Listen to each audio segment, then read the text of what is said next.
గురుభ్యో నమః. ప్రయాణములకు అనుకూల సమయములు.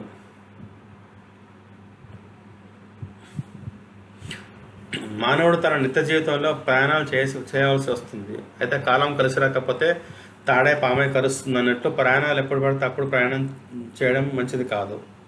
ప్రయాణాలు ఎప్పుడో ఎలా చేయాలో శాస్త్రాలు వివరిస్తాయి. సుదూర ప్రయాణాలకు సోమ, బుధ, గురు, శుక్రవారాలు శుభప్రదం.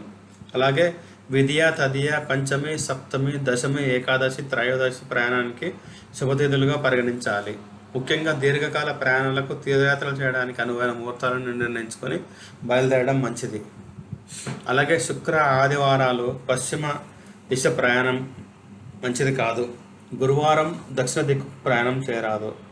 భరణి, కృతిక, ఆర్ద్ర, ఆశ్లేష, పుబ్బ, విశాఖ, పూర్వాషాఢ, పూర్వభద్ర అనే స్థిర లగ్నాలలో ప్రయాణం పెట్టుకోరాదు. విధియ, తదియ రోజులలో కార్యసిద్ధి. పంచమి నాడు శుభము. సప్తమి నాడు ఆత్మరాముడు సంతృప్తి పొందేలా ఆదిత్య మర్యాదలు జరుగుతాయి. దశమి నాడు ధనలాభము. ఏకాదశి రోజు కన్యాలాభం అంత సౌఖ్యము. త్రయోదశి నాడు శుభ ఫలాలు ఇస్తుంది. ఇక శుక్లపాఠ్యమి దుఃఖాన్ని కలిగిస్తుంది. చవితి నాడు ఆపదలు వచ్చే అవకాశం. షష్ఠి నాడు అకాల వైరాలు. అష్టమి నాడు అష్ట కష్టాలు. నవమి నాడు నష్టాలు వ్యధలు కలుగుతాయి. ద్వాదశి నాడు మహా నష్టాలు. బహుళ చతుర్థి నాడు ప్రయాణం చేస్తే చెడు కలిగిస్తుంది. శుక్ల చతుర్థి నాడు ఏ పని చేయరాదు, ఏ పని కాదు చెప్పాలంటే. ఇక మేషము, మిథునము, కర్కాటక, కన్యా, తుల, ధనస్సు, మకరము, మీనం వంటి శుభలగ్నాలతో ప్రయాణం చేయడం మంచిది. ముఖ్యంగా సోమవారము తూర్పు దిశగా ప్రయాణం చేయకూడదు. ప్రయాణ ముహూర్తాలకు ఆది, మంగళ, శని, పాడ్యమి, పంచపర్వాలు, ద్వాదశి, షష్ఠి, అష్టమిలలో ప్రయాణం చేయరాదు.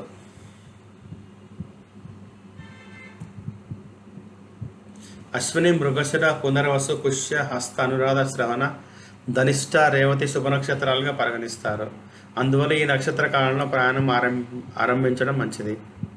పౌర్ణమి, అమావాస్య నాడు ప్రయాణాలు. మానవుడు మనస్సుపై గ్రహాల ప్రభావం ఉంటుందని తెలుసుకున్నాము. చంద్రగ్రహం ప్రభావం మనసుపై ఉంటుంది. పౌర్ణమి నాడు పూర్ణ కళలతో ఉంటాడు చంద్రుడు. కాబట్టి చంద్రుడు జలానికి, లవణానికి, మనసుకు అధిపతి. అందుకే సముద్రంలో పౌర్ణమి నాడు ఆటుపోట్లు ఎక్కువగా ఉంటాయి. అలాగే మన శరీరంలో నీరు, లవణానికి, మనసు ఎక్కువగా ఉంటాయి. వీటి అధిపతికి చంద్రుడే కనుక శరీరానికి ఆటుపోట్లు ఎక్కువగా ఉంటుంది. అయితే అవి అంతగా పైకి కనపడవు. మన శరీరంలో ఆటుపోట్లు ఎక్కువగా ఉన్నప్పటికీ మనం ఏ విషయంలో సరైన నిర్ణయం తీసుకోకపోవచ్చు. ప్రయాణ విషయంలో సరైన నిర్ణయం తీసుకోవడం ప్రయాణ సమయంలో కానీ మన పనుల్లో కానీ చాలా అవసరం. అందుకే ఆ నిర్ణయాలు తీసుకోలేని సమయంలో ప్రయాణం చేయవద్దని చెబుతారు. మొత్తానికి పూర్ణిమ రోజులు ప్రయాణానికి అనుకూలం కావు.